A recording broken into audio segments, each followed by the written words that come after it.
Hi, and thanks for watching another instructional video for CSCI 1300.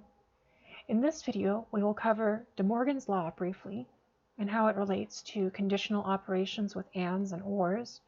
We will also talk about short circuit evaluation that also deals with conditional ands and ors. And we will briefly talk about hanging conditionals when using nested statements.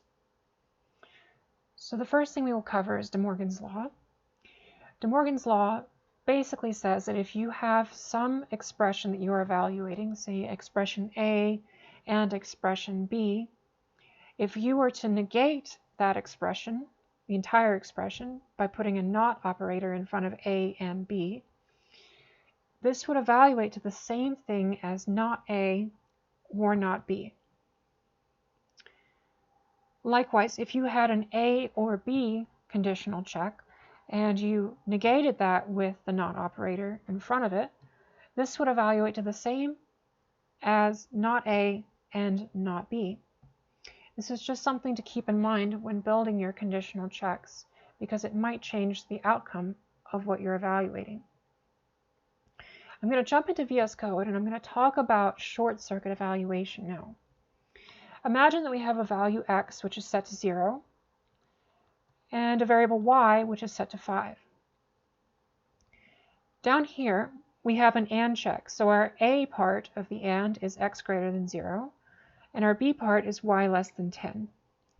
Notice that y is 5, so the B part is technically true. However, x greater than 0 is not true because x is the value of 0. If this was x greater than or equal to 0, it would be true, but it will not evaluate to true when we try to do an AND condition check. The important thing to note here is that because x greater than 0 is already false, when we go into this if check, y less than 10 will never be evaluated. Why did that happen? Well, that's because in the computer knows that if you have an AND expression and one of the two values is false, then the overall expression of A and B will be false. So if the first expression, A, is evaluated to false, there is no need to actually check the B value. So it will just automatically assign the value of false or not true or 0 to the if statement, and then the else statement will be jumped into because this will evaluate overall to false. I'll show that here in the code. Now, let's see here. You can see that we're printing access denied. Why? Well, that's because the if statement evaluated overall to false because the first argument was invalid. It was false. And you can see here that we printed this as a result.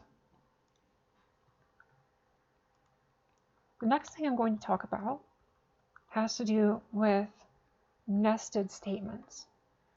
So in this example, say we have a modified version of the example from your textbook about shipping rates for sending packages in the US or internationally. The idea here is that if we are in the USA, we have a special rate for Hawaii, and we have a special rate for international shipping if it is not within the USA. The way that this is set up, we have country, which is a string, which holds the value of USA. And we have another string called state, which has the value of Alaska, or AK.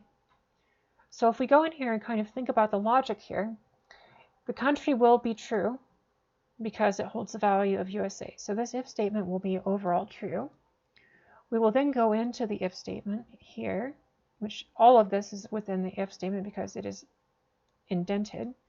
We will then check to see if the state is Hawaii, but it has been set to Alaska, so this will not evaluate to true. It will be false.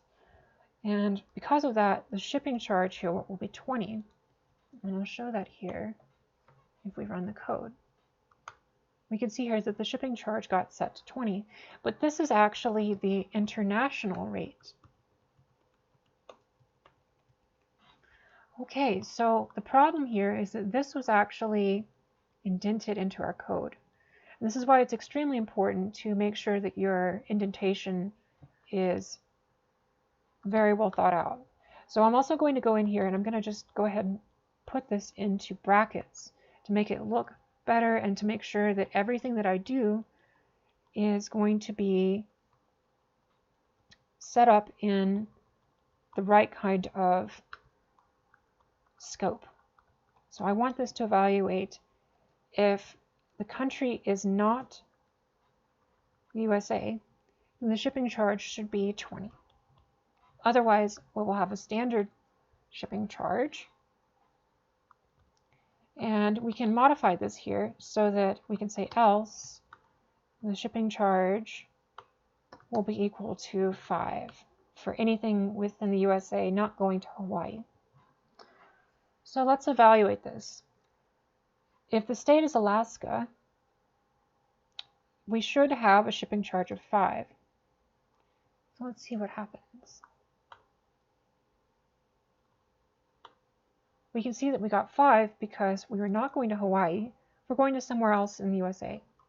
However, if I change USA to, say, Canada, and I rerun the program,